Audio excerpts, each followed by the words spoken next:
नमस्कार. आपले अण्णा या यूट्यूब चॅनलमध्ये आपलं स्वागत आहे. आपण आपले अण्णा हे यूट्यूब चॅनल सबस्क्राईब करा, लाईक करा आणि कमेंट हिट करा. 40 उस्मानाबाद म्हणजे धाराशिव लोकसभा मतदारसंघात काल मतदान प्रक्रिया एका खुनाच्या गालबोटानं तशी खुनाचं गालबोट लागलं आणि पार पडली. मतदारसंघातील 6 विधानसभा मतदारसंघाची आता निवडणूक आयोगाकडून प्रत्यक्ष झालेल्या मतदानाची आकडेवारी आली आहे आणि या आकडेवारीनुसार मतदारसंघात 63.82% एवढं मतदान झालं आहे. ही मतदानाची टक्केवारी गेल्या वर्षीपेक्षा थोडी कमीच आहे. मात्र गेल्या वर्षीपेक्षा यावेळी जवळपास 1.5 लाखाहून 9 मतदारांची नोंद झालेली होती.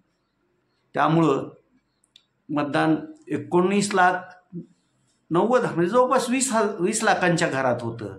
त्यामुळं प्रत्यक्षात 12,72,754 मतदारांनी आपल्या मतदानाचा हक्क बजावला आहे.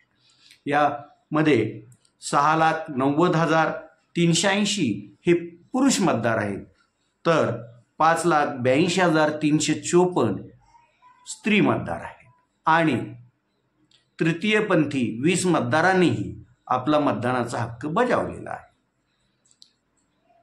मतदारसंघात येणाऱ्या 6 विधानसभा मतदारसंघनिहाय झालेल्या मतदानाची आकडेवारी अशी आहे. धाराशिव कळंब या विधानसभा मतदारसंघात 2,33,935 मतदारांनी आपला मतदानाचा हक्क बजावला. तर तुळजापूर विधानसभा मतदारसंघात 2,47,627 एवढ्या मतदारांनी मतदान केलं. परांडा भूम वाशी या विधानसभा मतदारसंघात 2,06,578 मतदारांनी आपल्या मताचं दान EVM मध्ये बंद केलं. उमरगा लोहारा ह्या विधानसभा मतदारसंघातून 1,87,054 मतदारांनी आपला मतदानाचा हक्क बजावला. लातूर जिल्ह्यातील औसा विधानसभा मतदारसंघातून 1,89,715 मतदारांनी मतदान केलं. तर सोलापूर जिल्ह्यातील बार्शी विधानसभा मतदारसंघातील 2,09,753 मतदारांनी मतदान केलेलं होतं आणि असं एकूण 12,72,754 एवढं काल मतदान झालं. 2019च्या लोकसभा निवडणुकीत 12,04,832 एवढं मतदान झालं होतं. त्यापेक्षा यावेळी 69,922 अधिक मतदारांनी मतदान केलेलं आहे. पण एकूण नोंदवलेल्या मतदानाच्या टक्केवारीत 2019 पेक्षा यावर्षीची टक्केवारी थोडी घसरलेली आहे. आता दोन्ही बाजूकडून आम्हीच कसे निवडून येणार असे दावे प्रतिदावे सुरू झालेले आहेत. पण एकंदरीत मतदानावेळीचा जो म्हणणं होतं त्यांचं जी बॉडी लँग्वेज होती त्यावरून या मतदारसंघातून परत ओमप्रकाश राजे निंबाळकर हेच विजयी होतील असं अनेकांचं मत आहे.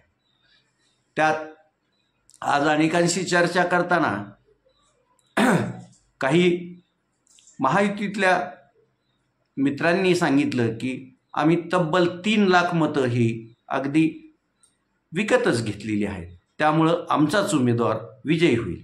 पण हे खरं आहे की खोटं आहे हे त्या सांगणाऱ्याला माहीत.